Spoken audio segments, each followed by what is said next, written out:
All right, so let's talk about how to set this up. By default, what the Learning Center did for us is they set up essentially the way things have always been set up in Moodle. So in Moodle, when you had one course that you might have had multiple hours of, you might have a English 8 class that you teach 3-4 hours a day. It might have 60 or 70 students in it. Essentially what they created is they gave you one class called English 8, and they put all the students in one course. Now Moodle would divide those students up by groups. Google Classroom does not have the ability to do that. So it's up to you whether you choose to keep it that way, where it has all of your content in one group, all your students in one group, or if you don't like that, then what I would recommend is you just set up your own groups and classes. It's really easy to do. It only takes a few minutes, and you can still create assignments and create content and post it to multiple classes at the same time. So if you want to keep all of your students in one group, or you only are piloting one class and you only care about that one class and things are set up, then you're fine. You don't have to mess with this. But if you would like to set up multiple classes and have multiple classes set up for each individual hour, then I'm going to show you how you set that up. So I've logged into Classroom. I'm in classroom.google.com, logged in with my Google account. I'm going to hit the plus sign to create a class.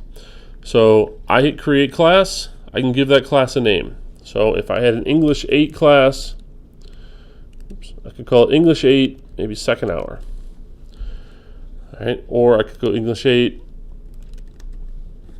It's probably more accurate. Okay, and then hit create. And it will generate this class for me. You can create as many classes as you want. Okay, any teacher has the ability to create classes. The difference here is that the only students that have Google Classroom turned on are students that were part of this pilot program.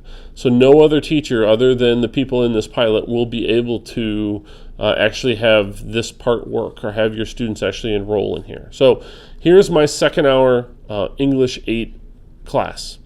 Now, in order to have students enroll, or to put students into this class, what they have to do is they have to enroll. And so if I go to the student tab in that course, I open my second hour course and I click on students, I have two options. Number one is to use a class code. There's a class code right here, and anyone that punches in this code can go ahead and can add themselves to this course.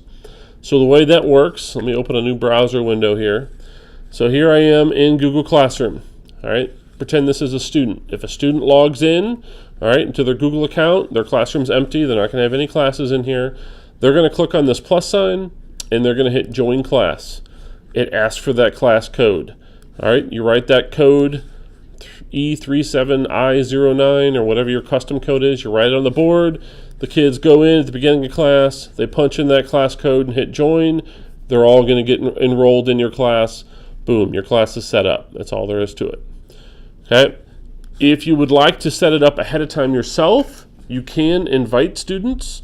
So you can actually manually invite students to do that. You just have to manually enter in all their names or email addresses. It still uses Google, so you could just type in their first or last name. It'll find them. So if I typed in Smith, it finds all the Smiths in the district that allows me to be able to choose that right Smith and add them to them. So if I want to set them up myself, what it happens is it'll send them an email, ask them to accept the invitation, just like what you guys got when I invited you to our course. So when they click on accept, then they are part of the course. So it's up to you whether or not you want to create your course and have the students spend 5 minutes enrolling themselves in, or if you want to invite them all in, you do the legwork for them, and then they just simply open their email and click accept in order to join the class. But either way, that's all there is to setting up a class. Okay, so to set up a new class, if I click on, again, the 3 lines, click on classes to go back to my main page, I can click on the plus sign again, create a new class, call this English 8. This is maybe third hour. I hit create. It generates that class for me. Here it is. Again, I click on students. It has a unique code specific to this course. I go to my third hour class, I give them that code. They would log in to their Google Classroom. They click the plus sign, join class, type in their class code, and then enrolls them in their third hour. Okay? So when I, as a teacher, go in and look at my classes, I will see one for each one of my courses like that, and it'll show me how many students are in each one of these courses. All right. Now, when I'm in a course, we'll talk more about assignments later, but when I'm in a course and I create something like an assignment, I can choose where this assignment goes, and I can check a box next to every course that I want this assignment to show up in.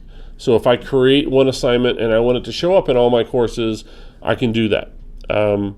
Same thing with announcements, content. I post and add things to my page. I can have them show up in multiple pages.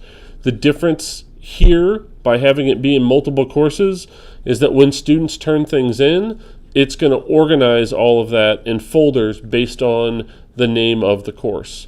So all of the students in second hour, when they all turn in their assignment, it's all going to be stored in a second hour folder. All the students in third hour will be stored in a third hour folder, etc. If I don't divide them up into groups, if I have one main class for all of my students in all of my classes, so if I had one main class that had all the students in all my classes, then all of those students' work is all going to be put in one folder. That might work for you, that might not. It depends on, it's all personal preference. So again, if you don't like that, you want things separated, then you just have to create a separate class for each one of the areas that you want to separate out. So one might be a challenge, one might be regular, one might be for every individual hour. It's pre-algebra versus algebra. It's entirely up to you, a personal preference and how you choose to set that up. Okay, so that's how you set up classes and invite students to get them in your classes in Google Classroom.